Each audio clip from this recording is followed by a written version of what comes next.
Buenos días. Hoy vamos a acercarnos al tema de resoluciones judiciales, tratando de dar los lineamientos fundamentales del tema. Veremos el concepto, la clasificación, la recurribilidad o los modos de impugnación de cada una de las resoluciones judiciales, sus requisitos comunes y sus requisitos propios según la clase de resolución judicial de que hablemos. El modo normal de terminación del proceso es la sentencia definitiva.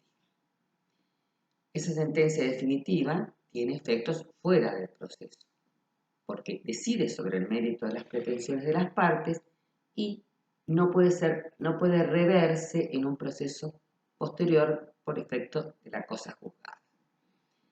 Pero en el transcurso del proceso, vimos que hay actos procesales que dan inicio al proceso. Esos actos procesales son los que dan comienzo al proceso. Tenemos actos de desarrollo del proceso, que son aquellos que los llevan hasta su culminación, y por último la etapa de conclusión del proceso, que es normalmente la sentencia. Decimos que es normalmente la sentencia porque hay casos de excepción en que el proceso concluye por decisión de partes, es decir, mediante un desistimiento, una transacción, una conciliación, que merecerán una sentencia de las llamadas homologatorias. Es decir, pero la conclusión en sí es un aporte de las partes que intervienen en el proceso. El juez la homologa por decisión fundada, si la rechaza y por providencia simple. Vamos a ver si es que la recibe. Pero de todos modos, la sentencia definitiva es el modo normal de conclusión del proceso. En la etapa de desarrollo tienen lugar los actos procesales que hacen a llegar a esa última etapa decisoria. Entre estos actos de desarrollo están los actos instructorios, los de traslado, los de documentación, los cautelares.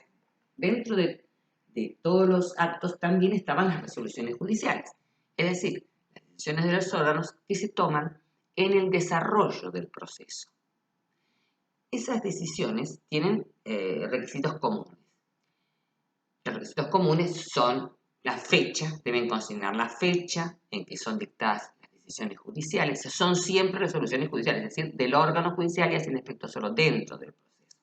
Tienen que tener lugar y fecha, debe ser por escrito en idioma nacional y la firma del juez, es decir, de quien emite la decisión o resolución judicial. Estos requisitos son comunes a todas las decisiones, resoluciones judiciales que se dictan en el proceso. La falta de firma consistiría, por ejemplo, en un acto inexistente. En las providencias simples podemos distinguir entonces entre las resoluciones judiciales, las providencias simples y las interlocutorias, entendiendo por resoluciones judiciales la que integra el desarrollo del proceso. Dentro de la etapa de conclusión vamos a considerar las sentencias definitivas, sentencias homologatorias, sentencias definitivas de primera y de segunda instancia. Pero hoy nos abocamos a resoluciones judiciales, que son aquellas que se dictan dentro del proceso y para su desarrollo, para encaminar el llegar a la conclusión del proceso, a la etapa final. Estas se dividen entonces en providencias simples y sentencias interlocutorias. Las providencias simples son aquellas providencias que hacen solo al impulso, son actos de mera ejecución, son actos que decide el juez sin sustanciación, eso quiere decir sin discusión previa de las partes, sin intervención previa de las partes, y solo hacen al impulso del proceso. Son, por ejemplo, aquellas resoluciones que agregan documentación, aquellas resoluciones que citan a terceros en el proceso, las que corren traslado, y estas pueden ser solo objeto de reposición si no cambian. Son las únicas resoluciones que pueden ser objeto de reposición si no causan gravamen irreparable, en cuyo caso son apelables, es decir, decidirá el superior sobre su sustitución o no. Causan gravamen irreparable una decisión judicial cuando el perjuicio que causa no se puede subsanar ni enmendar durante el desarrollo posterior del proceso ni en la sentencia. Decimos que esas providencias simples entonces son objeto de recurso de reposición aunque no causen gravamen irreparable y son apelables si causan gravamen irreparable. Las sentencias interlocutorias son aquellas que se dictan previa discusión de las partes, es decir, previa sustanciación. Esas decisiones que se dictan previa sustanciación tienen los requisitos comunes que ya vimos de fecha, lugar y firma, por escrito y en idioma nacional, pero además deben dar fundamento de su decisión, porque están resolviendo un conflicto entre las partes. Entonces deben fundar su decisión, que debe ser además una decisión expresa, positiva, precisa, sobre las pretensiones de las partes y debe ser fundada. Entonces incorporamos a los requisitos comunes la circunstancia de que debe ser fundada, debe expresar los fundamentos de su decisión y la decisión debe ser precisa, expresa y positiva. Y el tercer requisito que agregamos a los requisitos comunes es que debe resolver sobre las costas de la incidencia planteada o del conflicto planteado. Estas decisiones son recurribles siempre que causen gravamen irreparable y entonces concluimos que entre las providencias simples y las interlocutorias difieren no solo en la forma y en el contenido, sino también entre los medios de impugnación de las que pueden ser objeto.